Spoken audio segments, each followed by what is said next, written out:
Hello, everybody. Welcome to this week's Pilates Hour. I'm so happy to be back and joined again by Christi Idavoy, one of my soul sisters. So thank you, Christi, for joining. Thank you. Welcome, everyone. So exciting to be back here on the Pilates Hour. Yeah. So we'll start the same way. We're doing another takeover. Brent is teaching today, and so Christi and I have come back together to do our part two of discussing yoga and Pilates and similarities. And we had a lot of questions from last time about that were kind of focused around both Pilates and yoga for rehabilitation, post-rehabilitation. Is one better? Is there one that's more ideal? And so we thought that would be a good place to start today, to just start chatting about that. And again, Christi's background in yoga is so strong. I can certainly talk to the Pilates part of it. And one of the things that we think about in terms of the Pilates piece with using it with rehabilitation and post-rehabilitation clients and patients is the assistive nature of it. And that is just one of the really great things about the Pilates equipment is it can help anybody do just about anything.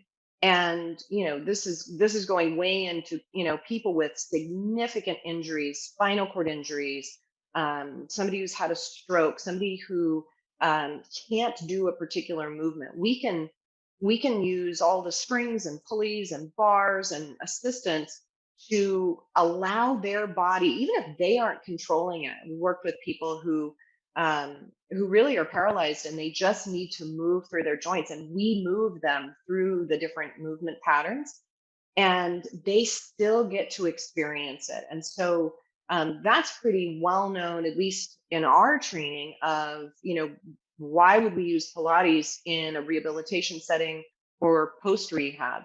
It's absolutely for that reason, and it makes it so much easier on us as practitioners because we're not supporting the body and moving it, but the springs are really helping to do that. So that's one of the things that we kind of, I'll make a little bit of an assumption that probably most of this audience knows that, because a lot of you come from a Pilates background.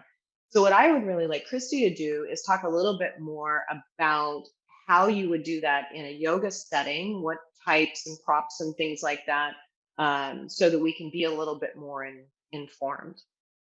Yeah, thank you so much, Shelly. I totally agree with the Pilates environment and in the yoga environment there. While we don't have the apparatus, obviously there are a lot of props.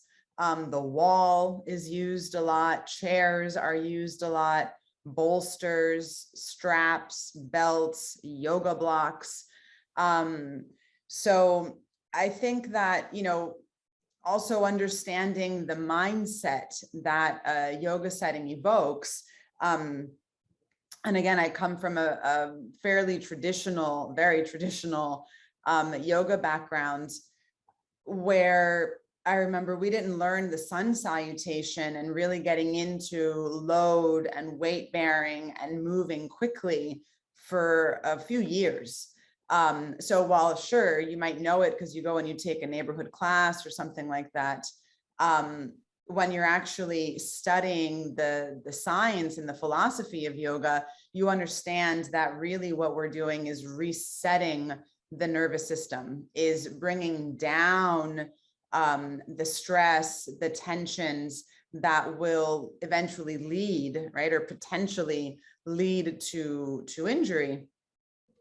So I think what's very important is understanding that, again, the first principle of life, the first principle at Polestar is breath.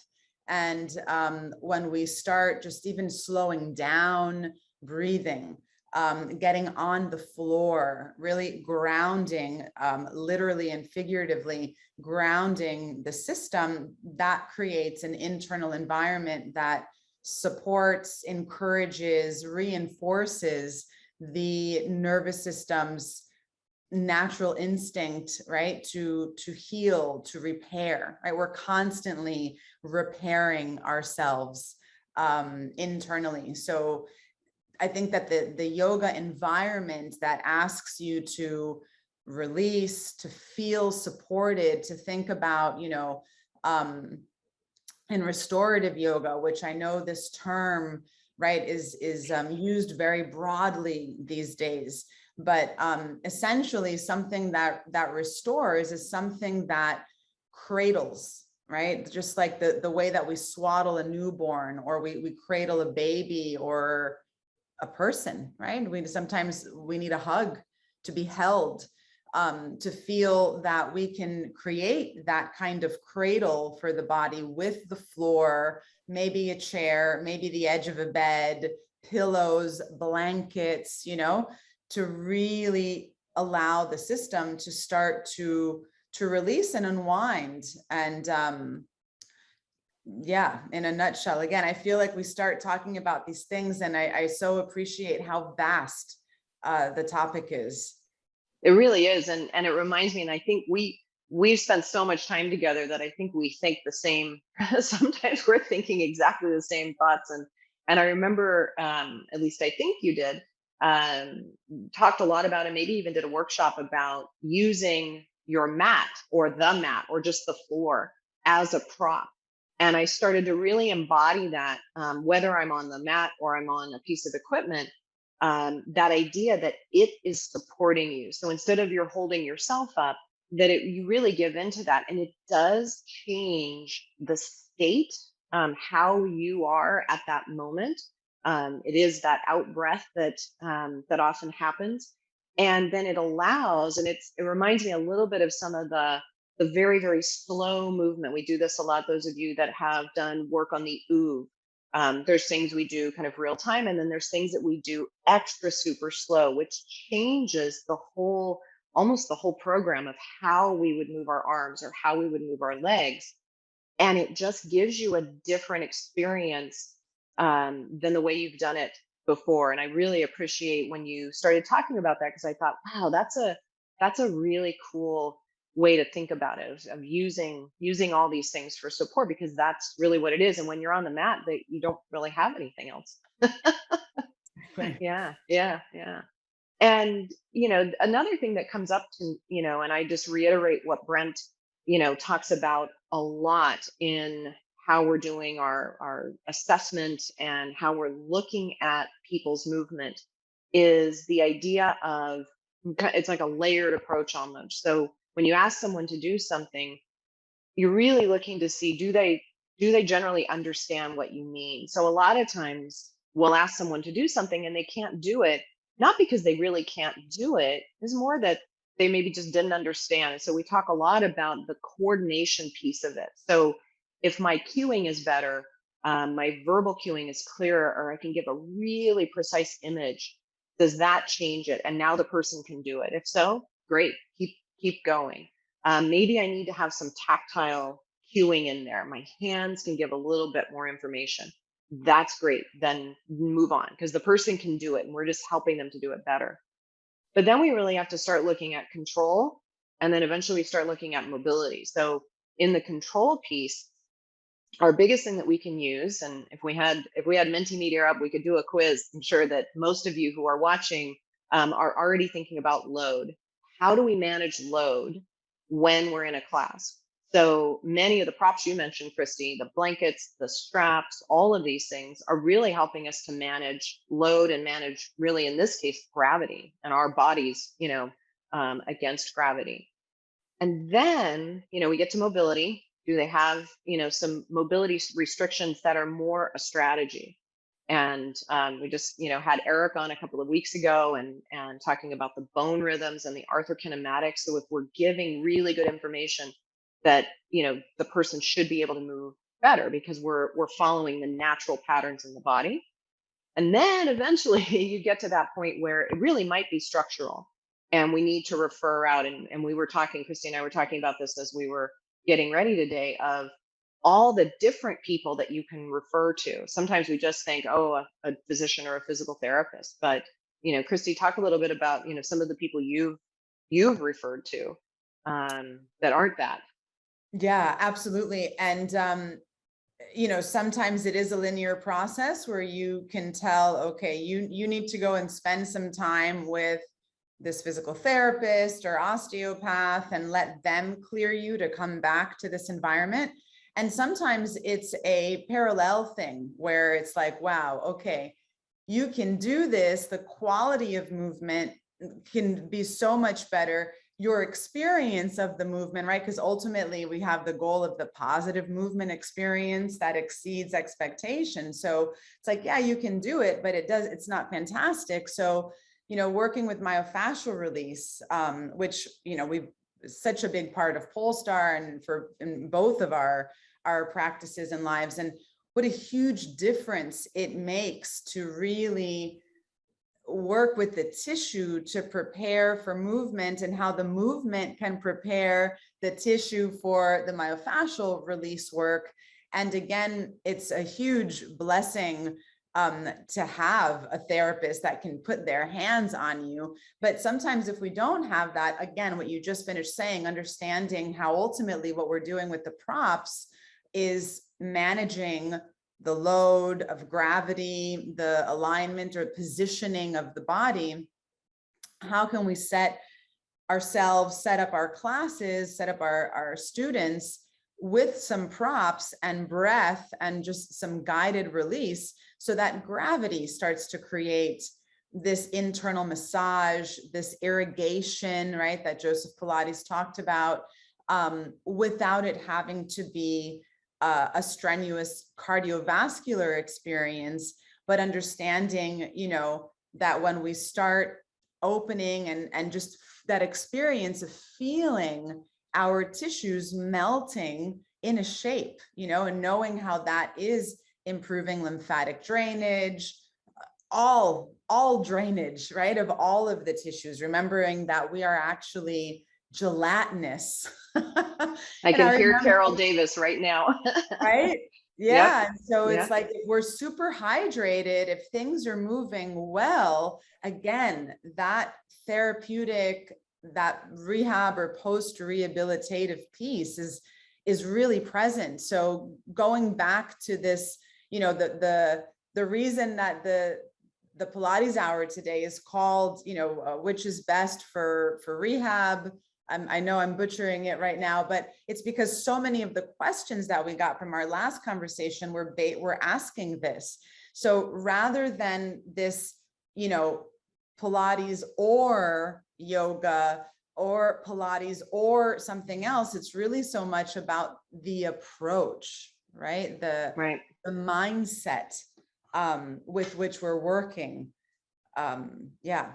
I thought that was really interesting. And there were a lot of questions about, is one safer than the other? Mhm. Is one better than the other? Should I choose this or should I choose that? And we had almost an equal number of people saying, yoga, because maybe it's slower, or my experience with yoga is so much better for this. And then equal, no, Pilates is so much better for this. And we just thought it was so interesting. And it kind of brings up our discussions about mind setting and what our experience tells us about what could be happening in our future, even though, we may not be experiencing the whole picture, but the perception is reality. That if I had a bad experience with one of these, I'm probably not going to recommend it. And, that's why it's so important. I think, and I mean, we could talk about this for the rest of the hour, of experiencing different teachers, going to different facilities, within a facility, try the different teachers that there are, because definitely you will resonate with one or the other. And it doesn't mean that one is better or worse. It really means, like, what is the right experience for you at this moment. Yeah, exactly. And I really encourage all of us, when we're thinking in those terms of which is better, that we ask ourselves, well, what do we even mean by yoga? What do we mean by Pilates, and why? right? So again, like, where does that belief come from? Was it the one class or months worth of classes that someone took at one studio, and now they have this huge generalization about what this thing is, and realizing that where, you know, the movement practices, movement science has evolved so much, and it really is part of the mainstream language and conversation. Like, it's huge. When we first started, it was an absolute like subculture.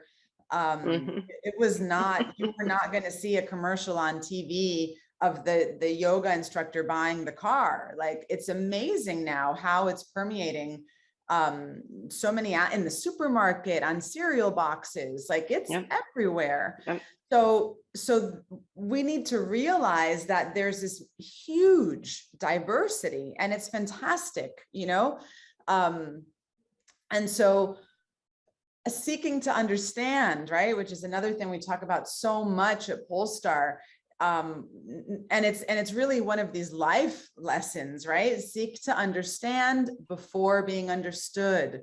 So if someone comes and says, oh, well, I think that, you know, Pilates is really aggressive, right? We've gotten that question a lot. How do I explain what Pilates is to someone that thinks that it's an aggressive fitness modality? Well, ask them, well, what happened? Why? Where did that belief come from? So that we can understand what they're even talking about. What was aggressive for that person? And, you know, the short answer is invite them in to take a class.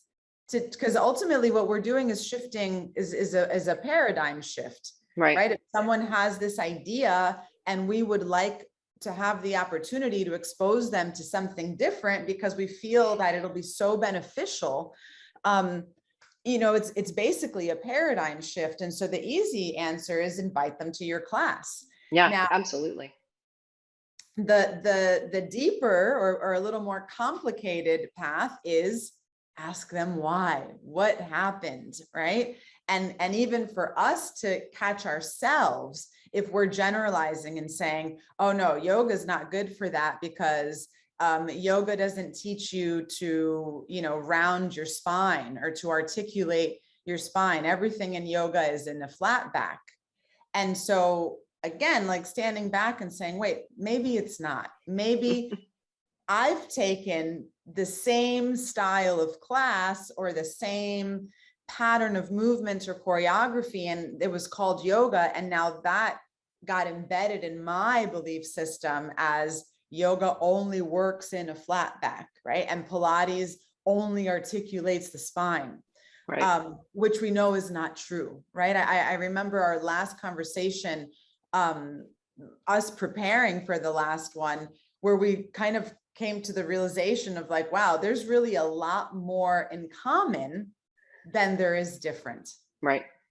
Yeah, it's true. And trying to find that, you know, like really getting to the, like you said, questioning. And we talk about this in our, you know, when we're just working with our clients and they come in and they say, well, you know, I have this, you know, I feel this in my back. I have a lot of clients who will just say that we'll be doing an exercise and they'll look, I feel that in my back.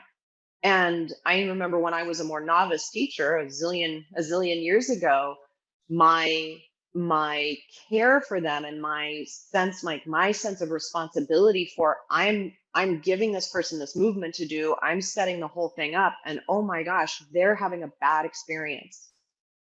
And as a new teacher, I would have immediately assumed they're in pain, they don't like it, it doesn't feel good.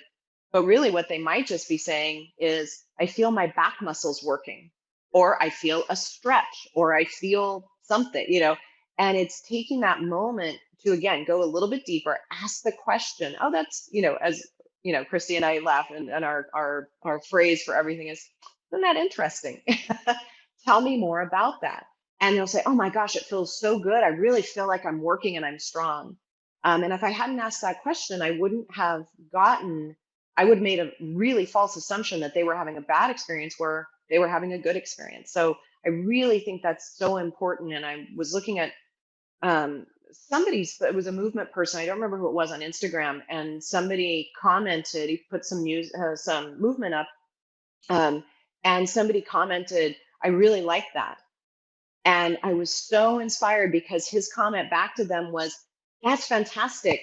Please tell me what you liked about it. And so you guys that regularly attend the Pilates hours, or listen to Brent, or probably a lot of the Polestar educators, we go those next layers deep to get to really the understanding. So if somebody, and I just spent a week in the Grand Canyon. It was the most remarkable thing I've ever done. And with about almost probably 20 new people in my circle of friends that, oh, you teach Pilates? I did Pilates once. It was really hard. And my insides just go like, oh, I just feel so deflated, because that is such a perception that Pilates is hard. And yet we're talking about it's one of the best things to use for rehabilitation. That, I try to, without saying, well, you probably went to a crappy studio and had a crappy teacher, but, I want to say, well, keep looking for teachers, because it should be challenging feeling. I mean, it's nice to work out and feel like you've accomplished something, or just like, oh, I can't quite do it. And then I'm intrigued and I want to do it more. But if it's just plain hard and not nice, you need to find a different teacher or a different studio. And I really would love it when I say, someday in the future, I'm a Pilates teacher, and they're like, I love Pilates. And it's like, yes, me too. So a couple of things people asked about were some specific modifications, and I thought we could probably you can maybe, if you want to talk, Christy, about the just kind of there was a question about pigeon in yoga. Maybe explain just generally what it is, and we can start there and kind of go from that with some things about some specific modifications. Yeah, so just basically pigeon is often called a hip opener, right? And we joke about that, the opening. What do we use to open? How do we open the hip? Do we need a hip opener? And so basically what it means, it's a deep mobility exercise, and it's loaded. So you start on all fours and quadruped, slide one knee up towards your wrist, and slide the other leg back. And over time, you get that front foot to come up towards the other wrist. So it's almost like a modified split, right? And it's working up to the split, Hanumanasana. And so, these questions are great. And then also, right, because like at Polestar, we're so much about, let's talk about the recipe of how we answer the question. We don't want anyone to memorize an answer. We really want people to get into the critical reasoning, right? Which Brent is teaching right now. So what is the essence of the pigeon in this case, or any movement for that matter? What is our goal, right? Because as we talk about, we could have 10 different goals, maybe even more, for one same exercise or movement or asana or whatever it is. So, the short answer would be play with gravity. So why does it need to be modified? Is it because the knee is lacking degrees of flexion, right? Is the knee lacking mobility? Is it because they can't weight bear on their hands and knees? Is it, so what about it needs to be modified? That would be my question to the person answering the question, because there's many ways to modify it. So first I need to understand what is the essence of why I'm prescribing this movement. I want to use this movement in this particular case. And then what is the limitation that needs to be worked around? Because you can lie on your back with your knees bent, cross your ankle over your knee, and there's a modified pigeon, right? You can sit in the chair, cross your ankle on your knee, again, hinge forward at the hips. There you go. There's another way to modify this. Basically, it's hip flexion with external rotation. So, those are just some quick, easy ways to think about how to modify, is like change the orientation with gravity. And it's something that I know Shelly and I both do, and we encourage the students, is like, take your manuals and look at the movement. Yeah, exactly. look at the pic, imagine the floor is somewhere else. And all of a sudden you start to see, wait, that is this, and this is that. And you realize, as Lauren would say, Lauren Davidson, everything is chest lift in one, right? But there's so many exercises that involve thoracic mobility in the sagittal plane. And so all of a sudden, everything is chest lift. Obviously it's not, but the point is to open the mind's eye and start to see that if I put the floor somewhere else, I can find a way to modify and approach this movement. It becomes a completely different movement, but the essence of what I'm trying to get at is still there. I love that you use that word. And I've used it even just recently. I'm in the middle of teaching a reformer course right now. And we just started talking about all the related exercises. And it is, you have to think out of the box. You have to turn your manual around. I remember I made a PowerPoint once talking about related exercises. And I took a whole bunch of different exercises. Some were supine, some were prone, some were standing, some were kneeling, all these different things. And I put them in this PowerPoint so that the body shape all looked the same. And then they were all different. I mean, even differenter than the original exercise. And it was one of those moments where a few of the students I was talking to, they went, "Oh my gosh, I never thought about it that way." So something like the hanging series, if you're doing full, not full hanging, but hanging up on the trap table, your feet are either in the fuzzies or on the trapeze, your hands are holding on, and you go into an arch. Well, that's the same as a swan. That's the same as spread eagle. That's the same as, all these different extension exercises that we have. And, you start to see again those similarities. And I think that's really important when we're looking at, all right, well, now somebody has had a surgery, they have a condition that doesn't allow them to move the way it might be, the way it is in the book. But how can we still get them to that point where they're experiencing something really profound that everybody else is also experiencing? And we're not diminishing that. And I think I've told this story before. I know I've told it before. I don't remember if it was on a Pilates hour. I was teaching gyrotonic work. So sitting on the gyrotonic bench, so you're in a straddle and your legs are bent, feet flat on the floor, and we were doing arch and curl. And I was doing with a woman who was paralyzed from kind of the waist down, and she had no real use of her legs and hadn't for many, many, many years. And I asked her, I said, if you're okay with it, can I cue your legs the way I would cue anybody else doing this movement? She's like, yeah, go for it. She was open to everything. We tried and did all kinds of things and made so many cool discoveries. So I cued her. There's a gentle, like with this arching and curling movement, there's a gentle internal and external spiral of the thigh and a little bit of a pushing and a pulling. So I just cued her. I did hands on and she imagined it.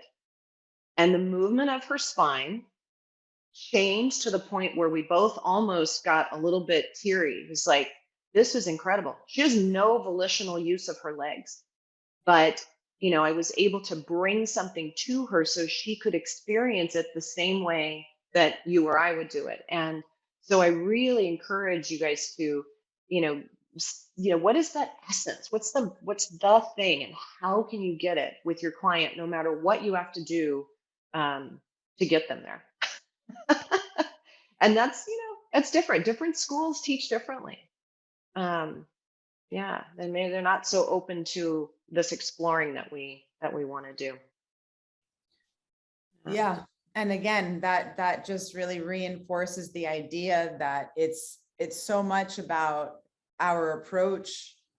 It's so much about the teacher and how things are being guided and shared, as opposed to, is yoga safer? Is Pilates safer? They both can be everything, depending on the approach, really. Yeah, absolutely. Absolutely. We had some questions also, quite a few, about stretching, about mobility and hypermobility, those types of things. So you wanna maybe start down that path, and we'll talk a little bit about that. Yeah, again, so, again and again, function, right? Function comes up. And so, as Shelly says, if you do static stretching and it works for you and it's feeling great, then that's great, right? Then nothing needs to be fixed. The old saying, if it's not broken, don't fix it. Um, and again, understanding what is the goal, what is the essence, why are we doing it? And sometimes we're doing it because it feels good, and that is so valuable, right? I feel like we really, and again, I keep hearing Brent's voice. We need to accumulate hours of experience in our lives and our systems where we're having positive experiences with movement. So if we're doing stuff simply because it feels good and it's giving a great outcome, awesome. That's a great reason, right? That's functional. Feeling good is functional. But now again, if we are in this post-rehab environment, we really need to understand when, how, right? How we want to stretch, when not to do static stretching, understanding that the tissues will adapt when they're given feedback. So if we think about like our everyday lives, what are the activities of daily living? Are we doing anything where we need to hold a stretch for a long time? And why are we doing it? There are ways to do it, but again, this idea of having props, having things that meet the body, that meet the system, so that we don't feel vulnerable, we don't feel like we're hanging or kind of collapsed in the air, right? Because it's very different. Again, going back to this idea of pigeon or any type of stretch, it's very different for the body, the skin, to feel padded, to feel supported, so that we can drop in and drop down into the exhale and feel like we're caught, versus holding a stretch where we have to hold ourselves up in it, right? And so we may be working on increasing mobility, right? We may think, oh, I can't touch my toes, and I have this goal of wanting to touch my toes because I hold this belief that that's valuable. How are we getting there? Yeah, sometimes just touching the toes and forcing isn't actually going to get there. But if we sit and we do footwork, if we create the glide of release, if we understand that tissues need to let go, right? We really embody the Polestar principles of movement, which, I mean, I came to Pilates, or rather I came to Polestar already having a Pilates previous training, having my yoga training, and really the Polestar principles in and of themselves, without even going through the teacher training, were like, oh my God, this brings it all together. So that all those years of trying to reconcile and doing my own research and studying, suddenly it was like, here's this course that helps you understand your intuition, coming to it as a movement person already. And all of the students that start at Polestar, I always feel like, wow, what a blessing. There's so much stuff that you won't need to unlearn and reconcile. You feel me, right? On TV. Exactly. But Yeah. yeah, there is a place for static stretching, and even in yoga, kind of like because we might, as Pilates people, especially as Polestar people, we might look at some of this work in yoga and just be like, why? why are you holding that? And it's, again, it goes back to the essence, and not what it looks like on the outside, but what is being cued, what is going on internally. So that if we do look like we're holding, like a pose, a posture is being held at a deep end range, what is going on? What are we actually doing? We're not just there thinking about a laundry list, right? Of like, what am I going to buy at the supermarket? What am I going to have for dinner? But it's like, what's pressing down? what's pulling in, what's reaching out. So it goes back to this bit about Shelly of like, who's the teacher? How is the guidance being offered? The cueing is so important, because again, it's not about the triangle pose. It's not about doing the 100. What are we saying, right? Because even in the 100 is super challenging, even all these years after, right?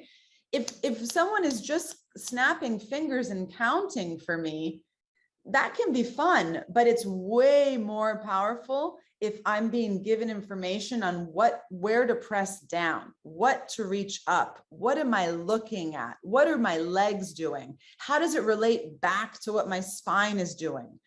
So, you know, it's like static to static stretch or not.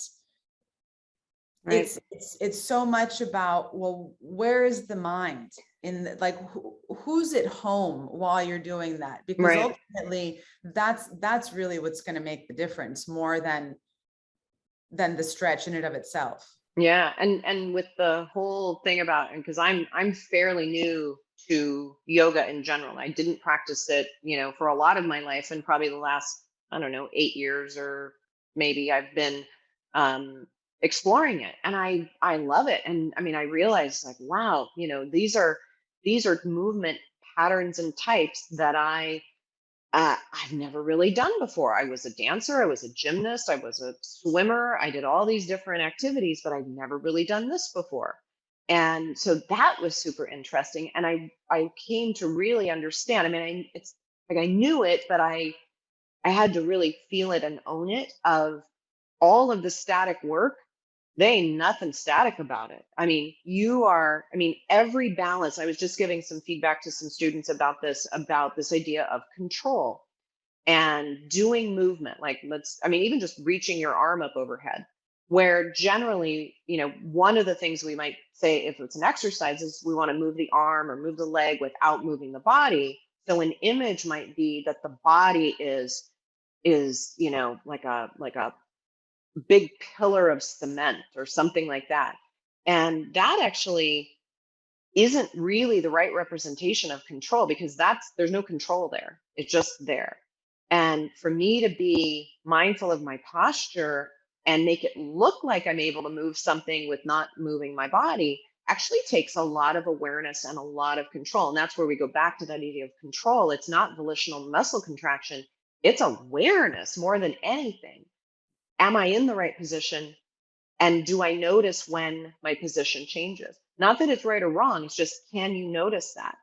And that was something that was really big for me in knowing, like learning just some of the basic, movements in a really any kind of a yoga class. It was really, again, I knew it, but it was like, wow, oh, I'm really up.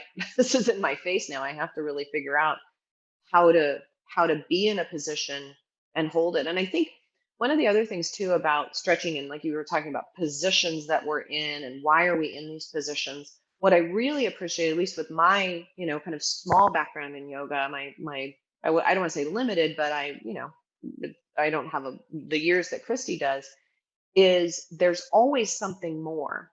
And I feel like in the Pilates part, I know that. I know when we are doing footwork, eventually we're going to do all these other exercises that are related. I didn't know that. And I still don't know all of it in yoga, but I'm realizing it's like, oh, that's why I'm doing this, is so that eventually one day I can get to be able to do that. And I think that we sometimes get lost there too. And we focus so much on this one piece that we forget its relationship to everything else. So I encourage, to again expand your own knowledge of the thing that you're doing. Pilates, yoga, whatever, gyrotonic, Feldenkrais, really expand that, because you will learn a lot more, I think, about movement in general and your own body. And yeah, I think that's something to be said for, keep that learning process going. So um let's talk a little bit. Go ahead. Were you gonna Yeah. add something in? Yeah. Even just to what you're saying about, oh, that's something more, and going back to like the mobility, and you mentioned hypermobility, which haven't really touched upon. Yeah, good. This idea of like, okay, where we want to stretch to have more freedom of movement in our joints and our body. But then it's like that something more is often, can we control it? So, we might be able to do things where gravity, the weight of our body with props, we have assistance, we have the mobility to get there, pigeon, but can we bear a load on it? So is that mobility, are those joints stable, and can we control it? So can we come up against gravity, which is what the Pilates environment is like, the magic laboratory where we really get to play with this, where we have assistance, the spring gets lighter and lighter and starts to become very challenging. And then eventually it's gravity, and then the spring can even provide resistance for a movement. So, so important for us to remember that, again, it's not this idea of like one versus the other, but it's the balance of the two. So, right, I think of Juan Nieto, he talks so much about this ratio between mobility and control. And so the more range we have, I remember at one educator meeting where he led a workshop and he had us like lie on the floor, I think it was, and like, who can bring their foot to their face while lying on the floor and now stand up and do Yep. that same thing. I remember that. And so the bigger the discrepancy, the more likely that there will be an injury, right? So the more vulnerable we are.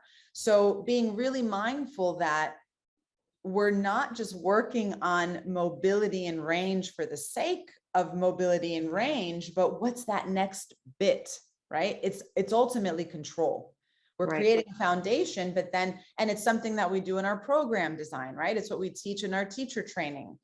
Why do we need to come up to standing, right? Did all that great work we did with all the feedback loops and all the props, is it translating? Is there motor control? Is there awareness, right? Again, just like what Shelly said, not because it's right or wrong, but because is there motor control, but is there intelligence behind it, right? Is it making a difference? Is it creating a new groove in the neural network? But yeah, and that with hypermobility, again, it's a term that floats around a lot. And like Shelly and I always say, right, if you can control it, then it's fine. Yeah. It's not hypermobile. It's that person's normal. Mobile. Yeah, exactly. And I think it's so important, and just to kind of reiterate, something that's, we talk a lot about in Polestar, and Brent talks a lot about, is back to that point of participation, is what do you want to do? So if you want to do something that has big ranges of motion and all of this, then you need to work toward that. Not everybody needs to work toward that, but you do if that's the thing you want to do. Understanding, again, like a little bit more about biomechanics and human movement, like you said, motor control. I still hear people say, you shouldn't, when you're doing something like side kick, right? Or, just lying on your side and moving your leg front and back, you should never rotate. Don't ever let your body rotate when you're doing hip flexion and extension. And it's like, well, you're going to stand up and you're going to walk really funny if you don't have a little tiny bit of these winding and unwinding spirals through your body. So I think we also have to be really careful with this idea of right and wrong. And this, one of the, people who was, kind of fundamental in me learning this and bringing it to my attention was Alistair Greetham. And he'd say, like, is it wrong? Well, no, it's not wrong. But maybe it's, today I want to do arm arcs with spine extension, because if I want to reach up and put my suitcase up in the airplane, I need to have that mobility and that control to lift a heavy bag up and put it into the bin. I've got to be able to do that. But to tell me that I should always do an arm arc and never extend my spine, I can't serve in tennis, I can't reach, I can't do these things. So I think we need to be a little less right and wrong, and a little bit more looking at what is needed for this functional movement, and can we work toward that? Can we get closer to the things that people want to participate in? And then it really frees us up to be more creative. So this exercise, the way it's taught, actually doesn't meet my client's needs. My client's needs are this, so I'm going to get creative and I'm going to do that. And that, I mean, I think I don't, I'm just, this is just my humble opinion, but this is what Joseph Pilates did, right? He created a body of work to do particular things that, and especially in people that he was around. Julio certainly did that with gyrotonic and gyrokinesis. Things weren't meeting his needs. And so he got creative and made equipment, made a body of work that did what he wanted to do. And so many different people have done that, creating, I think of Victor creating the connector. I think of Daniel Vladeta doing the oud. Like, I'm not getting what I want. I'm going to get creative and make something, create something, change something so that I get what I want. And it wasn't for the sake of just creating some fun thing to, bounce around on. These are really powerful bodies of work that allow us to experience something different about us, the same old movement that we do. So I really encourage you, just in your own practice, in your own teaching, in your own beliefs, whether it's about movement or about anything, is take a step back and think, why do I think that? Why do I believe that? How is it serving me? Sometimes you'll think, yeah, that actually serves me pretty well. I am satisfied with that. And sometimes you'll think, it's not it's not satisfying. It's not serving me. Can I find a different belief, a different way to do things that might serve me better? So I think on a big level, that's getting a little deep, but that just made me think about this idea of right and wrong, and maybe some of the feedback that we got from Pilates is better, yoga is better, one is right, one is wrong. Well, maybe not. Maybe they're just there and they're similar and different, and we can use and access them as we as we want. So Yeah, yeah. absolutely. And the diversity in the two. So if your idea of yoga involves, always has to involve a sun salutation, then find a class, find a different class, find a basic hatha yoga class, Iyengar, call the studio, ask questions, seek something that is different to what you think you know. And that's the space that we grow in. I think it's very important. If your idea of Pilates always involves something, seek it out, seek out something different, find a different place. And approach it, like, think and check in with your own mindset, like what Shelly's just saying. So if I have this idea of many ideas, right, of what I like and what I don't like, and I remember I really poo-pooed hot yoga, because the principle of pranayama, one of the main principles, is that we are the furnace, right? We are finding our internal fire. So what do you mean you're going to heat the room? Like, that's cheating. That's wrong. And someone that I really admire and respect was doing it. So I thought, I got to check it out, because I really admire that person.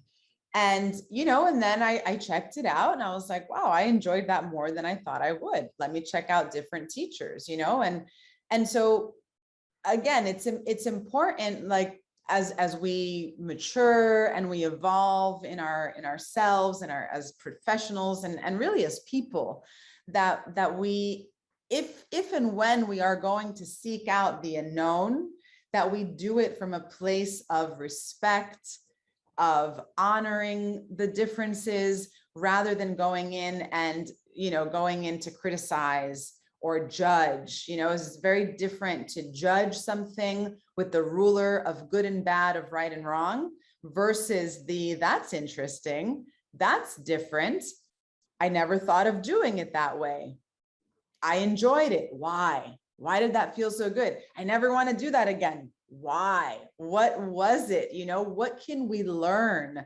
about the body of work through ourselves? I think that's really, really powerful. And there was a question about, being a Pilates instructor and wanting to have more tools for meditation or for guiding meditation. And again, the first thing is start meditating. So before we look to guide someone in anything, we need to first learn it ourselves. And, I know Shelly loves Insight Timer. There's so many good tools available these days, on even YouTube, even free things that you can start to fiddle around. I personally love Sharon Salzberg's work and Metta Loving Kindness. She's a Buddhist teacher. Manorma, based out of New York. She's a teacher at Columbia University. She was one of the first persons I ever met that was like, all of her work was based on Sanskrit and using vowels and sound to generate vibration and to shift the mental state. But there's a ton, there's so many. And I think the first thing is, can I mention her name again? Manorma. Manorma is the one that uses, it's spelled Manorama, but it's pronounced Manorma. She's, as we say, an OG. But using sound is a really interesting way. And I remember doing it when I first got to Polestar and I was teaching group classes, feeling, I was coming in as a sub, as you do, and teaching, like being the sub for the rock star teacher that everyone loves. And just kind of like not feeling like I had control of the group, like 12 really experienced people on the reformers. And so the way I got everyone to like come to me and like have some sense of control of the room was I had them I remember we were doing something with rotation and go, right? Just like sing a deep sound. Let's do a couple of reps where we on the exhale.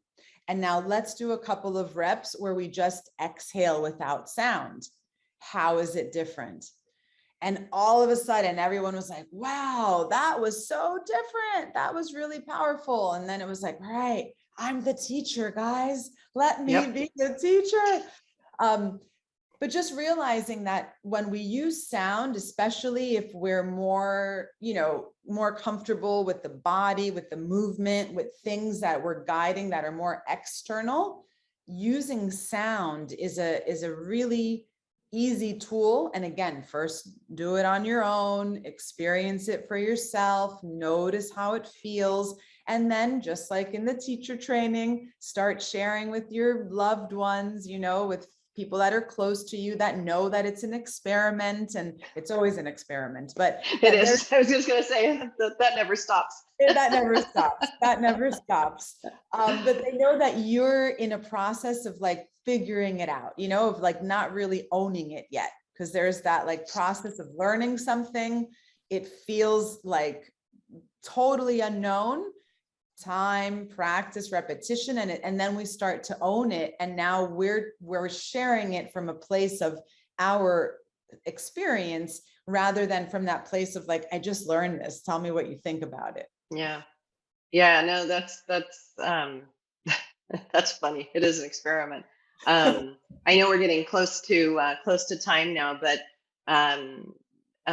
Evie, I believe that's how you say your name, Evie, asked of mixing, and we talked a little bit about this last time, not a lot, but mixing Pilates and yoga, is that okay? Is it not? And my thought is, as long as it's the say what you're going to do and do what you said. I think it's okay if you are and this is just me personally. This is, I'm not speaking for Polestar or for anybody else, just me. I think it's fine if you say you're going to do a mixture of Pilates and yoga. Here we go. Everybody knows what to expect.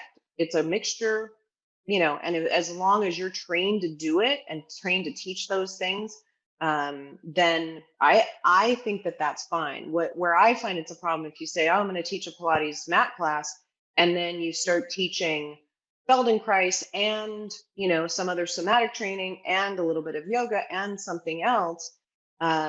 That I think is not so great because it's just not truthful about what you're doing. And the expectation of somebody coming in to do a mat class is like, well, this was a nice class and I really liked it and I liked Feldenkrais, but that's not what I wanted to do today. So to me, I think it's okay. I think you would agree, Christy. Kind of the truth in advertising.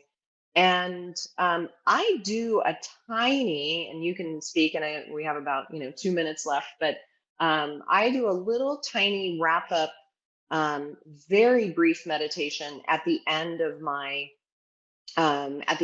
classes, where I just have everybody focus internally, because I think we don't do that enough.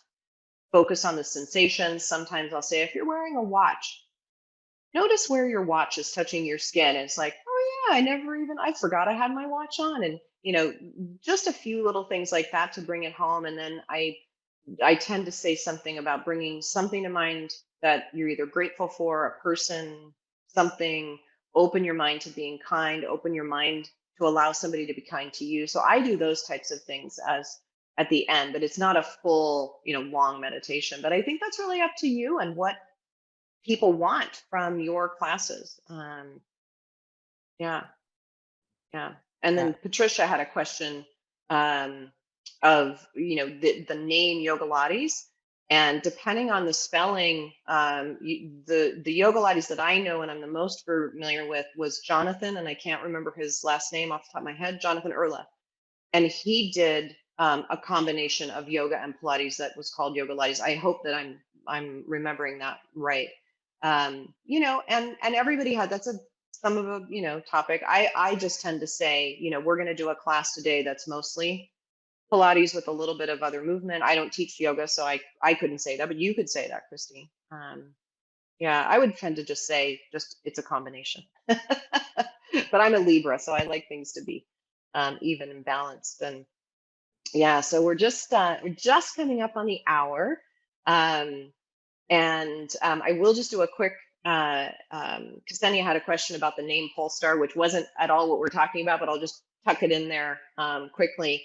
The name or the word Polestar is it's the synonym of the North Star or the guiding star. So that's why often in our the different versions of the Polestar logo, there's always that kind of forward and up as a leader or as a guide. And it was actually brought up by Ken Endelman. And years and years and years ago, probably 30 years ago almost or so, we were trying to find a name. And Ken was the one that thought, you might consider Polestar because it starts with a P like Pilates. This was back in the trademark lawsuit days where we weren't really supposed to say Pilates. So that's where it comes from. So. All right, everybody. Well, thank you so much. Thank you, Christy. A pleasure again to be with you. And we're going to be together actually very soon. So I'm very excited about that, to give you a hug in person. Thank you, Melissa, behind the scenes. We have a lot of good webinars. I don't have all of the details, but the Pilates hours we're lining up a lot of great guests and topics, so stay tuned for those. Yeah, thank you everybody for coming. Thank you, Thank you Christy. so much. Thank All you. right, Thank you, take care, everyone. everybody.